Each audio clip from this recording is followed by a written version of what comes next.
आज के कार्यक्रम के मुख्य अतिथि माननीय कुलपति महोदय को उनके आशीर्वचनों हेतु आमंत्रित करती हूँ।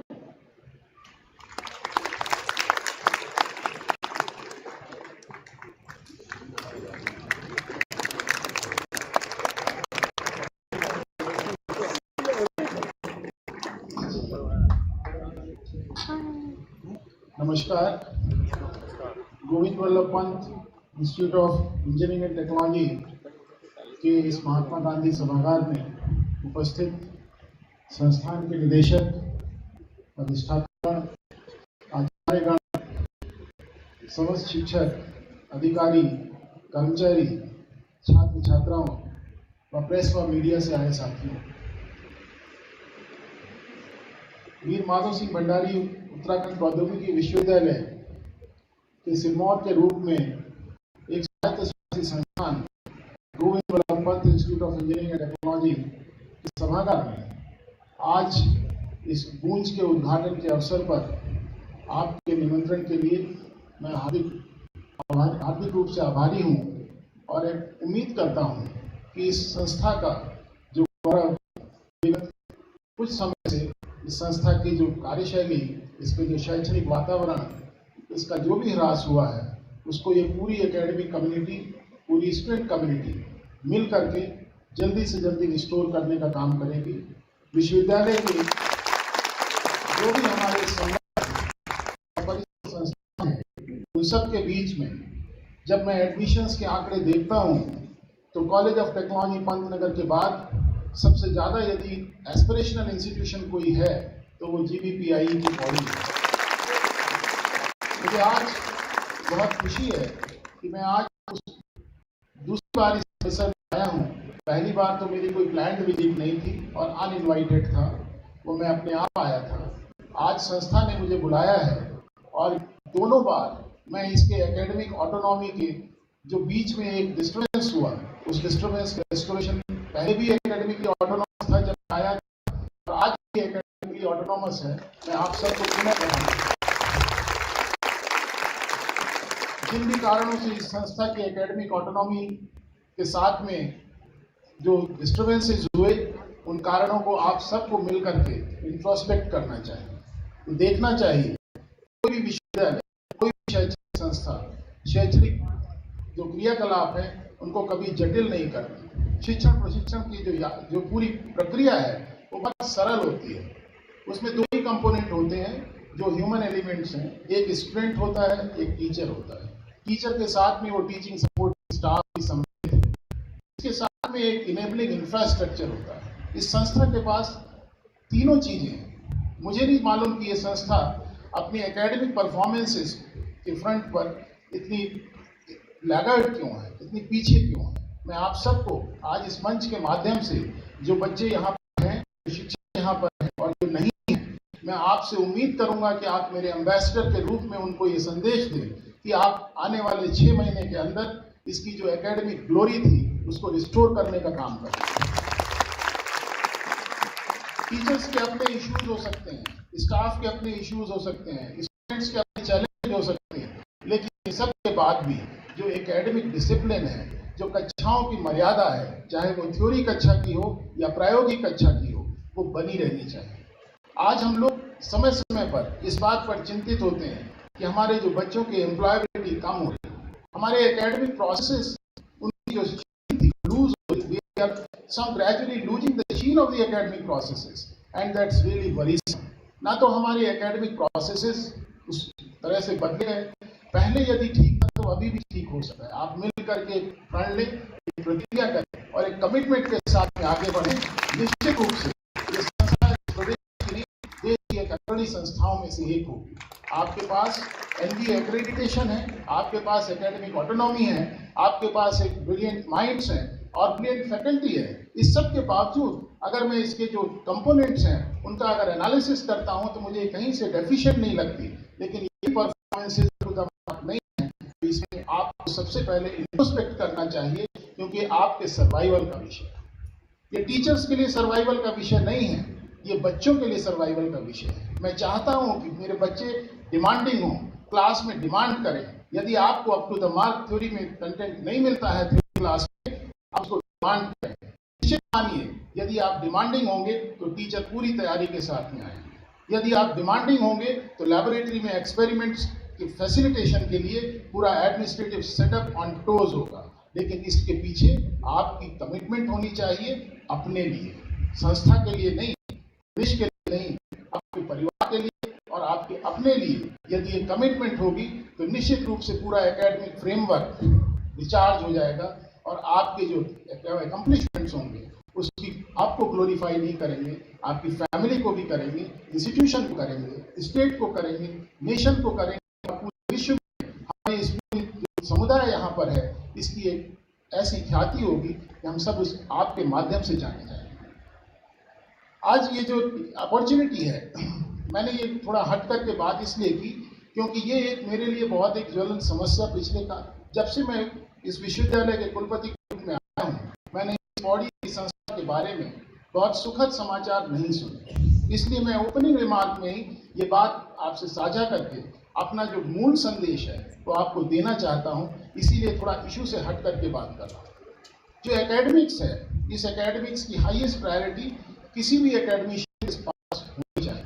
आपकी प्रायोरिटी में वो स्टूडेंट्स होने चाहिए जो जीवन में पहली बार बीटेक करने के लिए आपके यहाँ प्रवेश लेते हैं। यकीन मानिए आप दोबारा बीटेक नहीं करेंगे। ये 4 साल की यात्रा, किसी की 3 साल की यात्रा, कोई पोस्ट ग्रेजुएशन में है तो उसकी 2 साल की यात्रा, यदि कोई पीएचडी में है तो उसकी 3 या 4 साल की यात्रा जीवन में एक ही बार होगी। इस समय का सदुपयोग करिए। अपने जो भी आपका एनेबलिंग सिस्टम है उससे डिमांड करिए। निश्चित मानिए ना तो रिसोर्सेज की कमी है ना टैलेंट की कमी है। कमी यदि है, मैं अभी भी इस बात से पूरी तरह से आश्वस्त हूँ कि मेरे बच्चों के अंदर वो कमिटमेंट है। यदि आज एम्प्लॉयबिलिटी का चैलेंज है तो ऐसा कौन सा स्टूडेंट है जो अपनी वीकनेसेस को ओवरकम नहीं कर सकता। आपको यदि पता है आपकी अपनी क्या स्ट्रेंथ्स हैं और आपकी क्या वीकनेसेस हैं, तो जो भी वीकनेसेस हैं उनको समय रहते दूर करिए।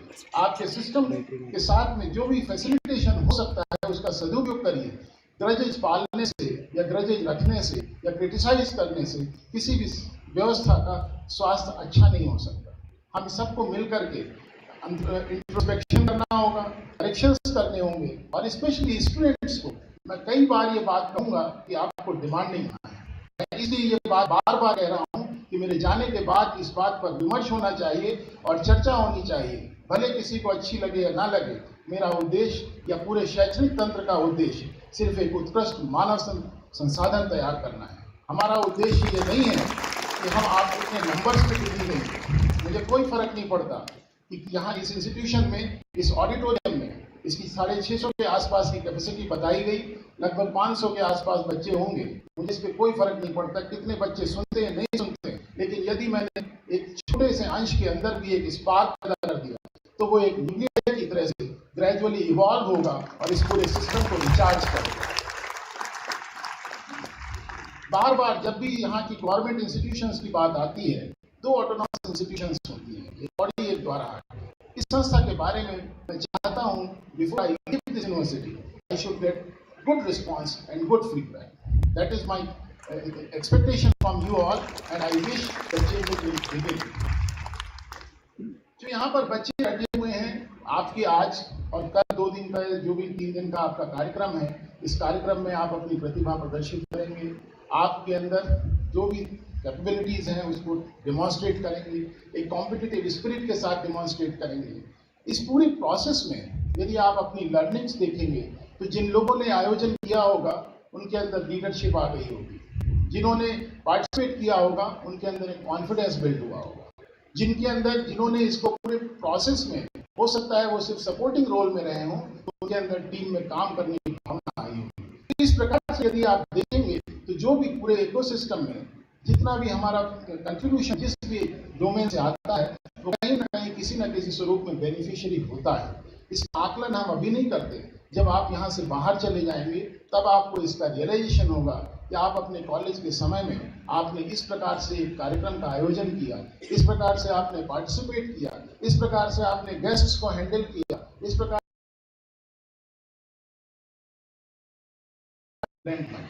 हमारे इंस्टीट्यूशन के अंदर इतनी पॉजिटिव एनर्जी होनी चाहिए, एक पॉजिटिव वाइब निकलनी चाहिए। आपके गेट के अंदर जैसे ही कोई प्रवेश करे उसको एक सकारात्मक ऊर्जा,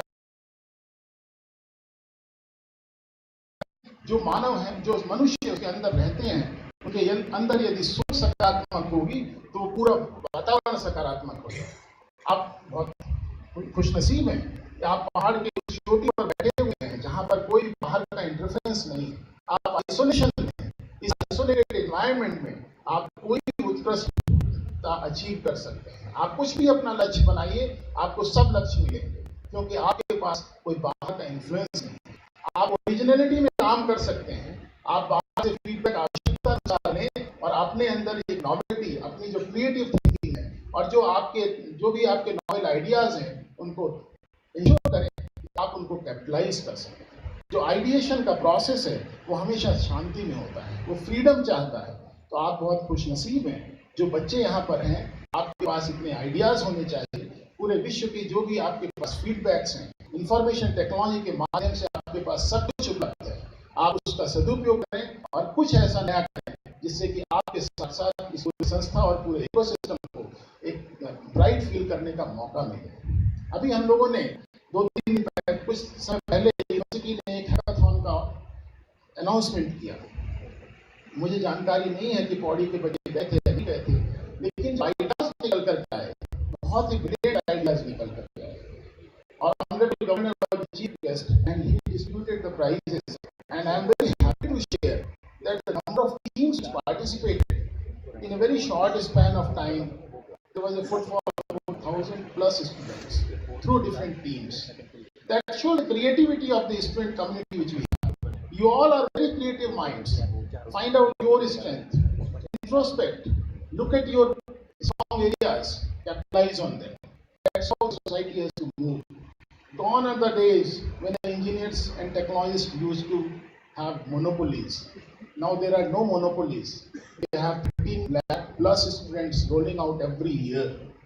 13 लाख से ज़्यादा बच्चे हर साल इंजीनियरिंग और टेक्नोलॉजी में डिग्री लेते हैं। आपको समझना होगा कि उनके बीच आपको अपना एक स्थान बनाना है, आपको अपनी जगह बनानी है, बिल्कुल अपनी विलक्षण प्रतिभा के साथ बनानी है। तो आपको अपने ऊपर इन्वेस्ट करना होगा। इन्वेस्ट करिए, अपनी ताकत को पहचानिए और पूरा समाज और पूरी व्यवस्था आपके साथ खड़ी है। उसको आप कैसे देखते हैं, इस नजरिए को अपने अंदर पैदा करिए और आप बहुत जो भी आप लक्ष्य तय करेंगे आप वहां तक पहुंचेंगे। आप जो हमारे विकास की यात्रा है, उस पूरी यात्रा पर भी यदि आप पीछे मुड़कर देखें तो हम लोगों ने जो इंडस्ट्री 1.0 से लेकर के इंडस्ट्री 5.0 की आज जब बात हम करते हैं, तो आज हम लोग जब साइबर फिजिकल सिस्टम्स की बात करते हैं, इन साइबर फिजिकल सिस्टम्स के डेवलपमेंट डिप्लॉयमेंट में जो हमारे आज की जो रिक्वायरमेंट्स हैं, उन रिक्वायरमेंट्स में हम लोगों ने आज़ादी के बाद से अपने ऊपर बहुत इन्वेस्ट नहीं किया। और शायद यही कारण है कि आज हम उस टेक्नोलॉजी फ्रंट पे भी उस लेवल पर नहीं पहुंच पा रहे हैं जहां हमें पहुंचना चाहिए, क्योंकि हमारी कोई अपनी ओरिजिनलिटी नहीं है। यदि हमें एक ट्रांसपोर्ट सिस्टम चाहिए था तो हमने किसी का इंजन ले लिया, उसी पे हमने एक चेसिस बनाई, बॉडी बनाई और व्हीकल रोल आउट कर दी, क्योंकि हमारी उस समय की रिक्वायरमेंट सिर्फ एक व्हीकल की थी। यदि आज हम इंजन बनाने वाले होते तो हम हो सकता है पूरे विश्व को इंजन सप्लाई कर रहे होते। हमारे पास सर्च इंजन के नाम पे जब हमने गूगल का इस्तेमाल करना शुरू किया तो किसी ने, दुनिया के किसी कोने में बैठे हुए लोगों ने हमारा पूरा डेटा कंट्रोल में कर दिया। जब हम लोगों ने आर्टिफिशियल इंटेलिजेंस के माध्यम से जब जनरेटिव एआई एप्लीकेशंस की बात की, तो उसमें भी हमारे सारे डेटा को जिसने कैप्चर किया था उसका इस्तेमाल करके आपको एक ऐसे जादू का एक कुछ ऐसे सर्च इंजन दे दिए जो कि मैजिक लगते हैं कि कैसे आप उसमें कोई इंफॉर्मेशन डालते हैं और वो आपसे संबंधित जानकारी तुरंत दे देता है। निश्चित रूप से कोई ना कोई डेटा किसी न किसी ने कहीं ना कहीं कभी ना कभी कैप्चर किया होगा, उसी के आधार पर वो जानकारी निकलती है। तो विश्वविद्यालय की तरफ से बहुत जल्दी एक प्रतियोगिता का अनाउंसमेंट होगा और वो बहुत लार्ज स्केल कंपटीशन है, जिसमें कि हम ये चाहते हैं कि हमारे functional models, large language models, जिस प्रकार से ChatGPT है, जिस प्रकार से जेमिनी है, जिस प्रकार से क्लाउड है, और जिस प्रकार से चाइना ने एक DeepSeek डेवलप किया है, उसी तर्ज पर एक हम अपना फंक्शनल मॉडल डेवलप करें which has to be original। हो सकता है कि हम सिर्फ एल्गोरिथम स्टेज तक ही पहुंच पाए, हो सकता है कि फाइनलिटी में ना पहुंच पाए, लेकिन मैं ये चाहता हूं जब विश्वविद्यालय इस प्रकार का एक कॉम्पिटिशन अनाउंस करे तो यहाँ के बच्चे आज से उस दिशा में सोचना शुरू करते हैं। अनाउंसमेंट होगा, मैं आज आपको इस मंच से बता के जा रहा हूँ, और वो इतना बड़ा एक इनिशिएटिव है जिसमें कि निश्चित रूप से एक बच्चा नहीं कर सकता, दो नहीं कर सकते, आपको बहुत टीम वर्क में काम करना होगा। एक ओरिजिनलिटी के साथ में किस एल्गोरिथम से आपको शुरू करना है, आपको जो फैसिलिटेशन की रिक्वायरमेंट होगी, यूनिवर्सिटी आपके साथ खड़ी होगी, लेकिन आपको इस प्रकार का कुछ नया करना है, ये मेरी उम्मीद है, अपेक्षा है, और ऐसी उम्मीद और अपेक्षा माननीय राज्यपाल द्वारा भी विश्वविद्यालय के छात्रों से की गई है। मैं इसीलिए आज इस मंच का इस्तेमाल करके इस बात को आपसे साझा कर रहा हूं। आप इस पे काम करना शुरू कर दीजिए। हम लोग बहुत जल्दी इस प्लेटफॉर्म को देंगे जहां पर आप जो आपकी कंप्यूटिंग फैसिलिटीज हैं, यदि उसमें कोई डेफिशिएंसी है तो उसको भी मेकअप करेंगे, उसके लिए जो फैसिलिटेशन कर सकते हैं करेंगे। हम चाहते हैं कि कुछ नया होना चाहिए, कुछ ऐसी चीज बननी चाहिए जिस पर पूरे देश को नाच। आज के इस दिन मैं आपसे कुछ बातें और साझा करना चाहता हूं। एक बात यह है कि जिस समाज में हम रहते हैं, इस समाज की जो सामाजिक आर्थिक क्षमताएं हैं, उस परिप्रेक्ष्य में भी हमारे बच्चों को कुछ न कुछ अपना एक दृष्टिकोण रखना चाहिए।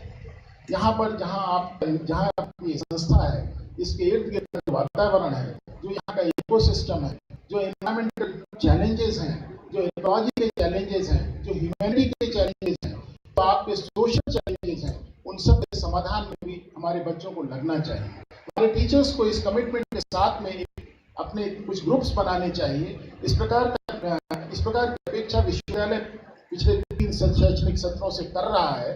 हमने आपको सस्टेनेबल डेवलपमेंट गोल्स पर काम करने के लिए बार बार कहा, लेकिन ऐसा कुछ नया नहीं निकल पाया, ऐसा कुछ बड़ा नहीं हो पाया जिसे हम उसकी प्राइस फील कर सकें।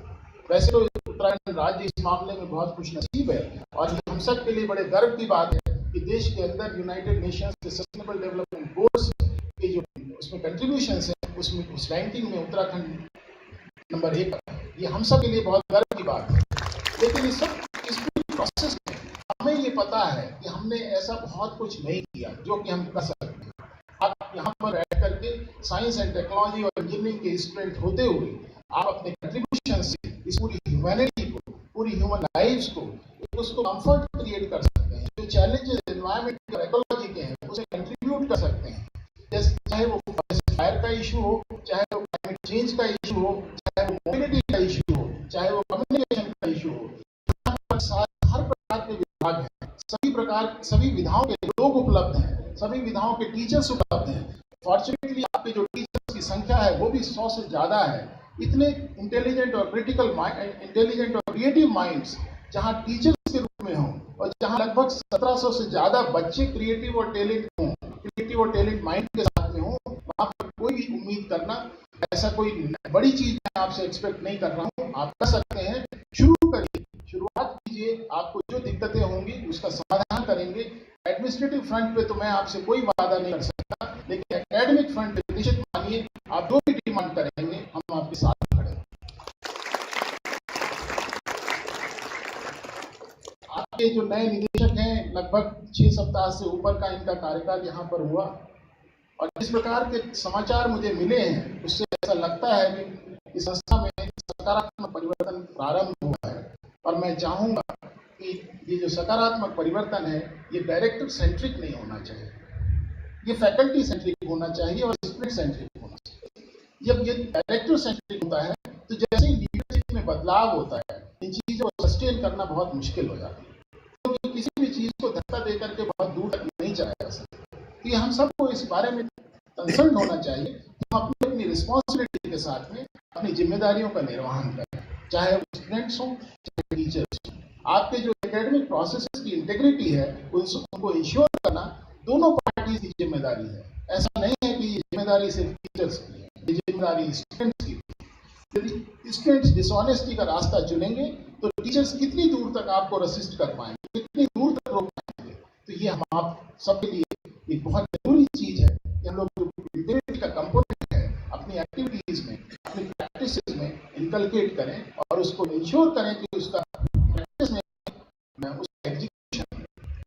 ये जो एजुकेशन की डायनामिक्स है, इसमें यदि आप देखें तो एम्प्लॉयबिलिटी का इशू मैंने पहले रेज किया, इस एम्प्लॉयबिलिटी के इशू को हम बहुत सहजता से हैंडल कर सकते हैं यदि हम अपने लैबोरेटरी कंपोनेंट को रिलीजियसली, ईमानदारी के साथ डिजाइन ऑफ एक्सपेरिमेंट से शुरू करते हुए एक्सपेरिमेंट्स कराएं। ज़्यादातर लैबोरेटरीज में क्या हो गया कि सिर्फ बच्चे जाते हैं, कुछ तो सेटअप नहीं चलते होंगे, कुछ नहीं चलते हैं तो स्टडी करके फुर्सत पा जाते हैं, जो चलते होंगे उनमें रीडिंग्स नोट करके आपकी लैब रिकॉर्ड बुक मिल जाती है, उससे फुर्सत पा जाते हैं। जब हम इस प्रवृत्ति के साथ में अपने लैबोरेटरीज को करेंगे, फिर हम कहते हैं कि हमारा एक्सपीरियंशियल लर्निंग का कंपोनेंट डेफिशिएंट हो गया। वो डेफिशिएंट तो स्वाभाविक है, होगा ही, उसको कोई नहीं रोक सकता डेफिशिएंट होने से। यदि हम अपने जो थ्योरी कंपोनेंट आपको पढ़ाया जाता है, जो लैबोरेटरीज आप करते हैं, यदि आप उसको उस इंटेंट के साथ में करें कि आज ये एक्सपेरिमेंट करने के पीछे का उद्देश्य क्या है, इसको किस प्रकार से नए तरीके से किया जा सकता है, इसको क्यों ऐसा डिजाइन किया गया है, यदि आप इस उद्देश्य से करेंगे तो आपका एक्सपीरियंशियल लर्निंग का कंपोनेंट है, जो एक्टिव लर्निंग रिक्वायरमेंट्स है, वो ऑटोमेटिकली मीट आउट हो जाएंगी। उसके लिए आपको कोई अलग से प्रयास नहीं करना होगा। मैं बार बार इस एकेडमिक प्रोसेस की इंटीग्रिटी की बात इसलिए कर रहा हूँ क्योंकि मुझे इस कैंपस के स्टूडेंट से उम्मीद है, इस कैंपस के टीचर्स से उम्मीद है, मुझे पूरा भरोसा है यदि आप मिल करके और कमिटमेंट कर लेंगे तो आप पूरी व्यवस्था को बदल लेंगे और इसके अंदर इतनी पॉजिटिव वाइब्स आएंगी। इस पूरे राज्य के अंदर जो हमारी स्थापित संस्थाएं हैं, जिनसे आप कंपटीशन में बहुत पीछे हैं, उनसे काफी आगे निकल सकते हैं आने वाले कुछ वर्षों के अंदर। एकेडमिक्स के साथ साथ मैंने आपसे कुछ सस्टेनेबल डेवलपमेंट और जो हमारा इकोलॉजी और इकोसिस्टम है उस पर आप यदि किसी प्रकार के कोई सहयोग की आवश्यकता हो, किसी प्रकार के इंटरवेंशन की आवश्यकता हो, आप विश्वविद्यालय को बेशक अप्रोच करें। हम हो सकता है आपको पूरा समाधान ना दे सकें, लेकिन कम से कम हम ठहरे हुए पानी में पत्थर फेंकने का काम जरूर कर देंगे और इंटरेस्ट क्रिएट होगी और परिवर्तन होगा। मैंने ये भी महसूस किया कि बच्चों के अंदर एक ऐसा भी भाव है, उनको ऐसा लगता है कि जो हमारे टीचर्स हैं या जो हमारा एकेडमिक सिस्टम है ये कोई भाग्य विधाता है। आपने दिल दिमाग से निकाल दीजिए, आपकी जो परफॉर्मेंसेज होंगी, इस प्रकार जिस कॉम्पिटेंस और कैपेबिलिटी के साथ आप परफॉर्म करेंगे वही इवैल्यूएट होगा। ऐसा कोई सिस्टम नहीं है जो, और ना किसी की इंटेंट है, ना इतनी डिसऑनेस्टी लॉन्ग रन में प्रिवेल कर सकती है कि आप करें कुछ और आपको मिले कुछ। आप ये करेंगे आपको मिलेगा, कमी कहीं ना कहीं आपके करने की है। अभी आपने देखा होगा कि पिछले 3 शैक्षणिक सत्रों से विश्वविद्यालय ने आपने अपना पूरे परीक्षा तंत्र को खोल दिया। अभी जब इस बार के रिजल्ट्स कुछ अनाउंस हुए, कुछ आंसर बुक्स दिखाई गई, सबसे पहले लॉ फैकल्टी की दिखाई गई। मैं ये बात आपसे इसलिए साझा कर रहा हूँ क्योंकि मैंने उसको पर्सनली एग्जामिन किया। कुछ बच्चे मेरे पास आए, किसी लॉ के प्रोग्राम के थे, उन्होंने कहा कि हमारे इवैल्यूएशन में ये ऐसा ऐसा होना चाहिए। तो उनकी आंसर बुक्स को मैंने खुद उनके हेड और डिप्टी हेड एग्जामिनर्स के माध्यम से इवैल्यूएट कराया, तो ये महसूस किया कि उन्होंने लिखा तो बहुत कुछ था लेकिन रेलेवेंट नहीं था।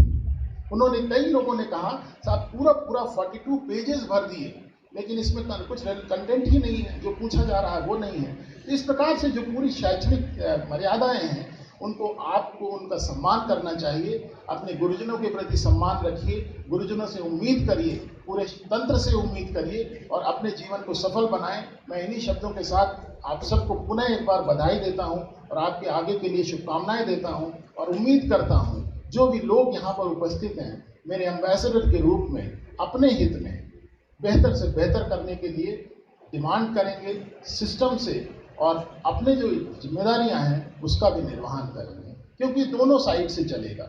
ऐसा नहीं है कि मॉरलिटी सिर्फ एक साइड होगी, मॉरलिटी दोनों तरफ होगी। बच्चे भी एक्सपेक्ट करेंगे, टीचर्स भी उसी अकॉर्डिंगली डिलीवरी एक्सपेक्ट करेंगे।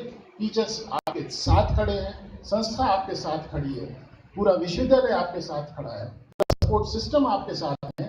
अच्छा करिए, आपको जो भी जरूरत हो बताइए, कहीं ना कहीं किसी न किसी तरीके से उसको पूरा किया जाएगा। आप सबको पुनः बधाई और आमंत्रण के लिए धन्यवाद। जय हिंद।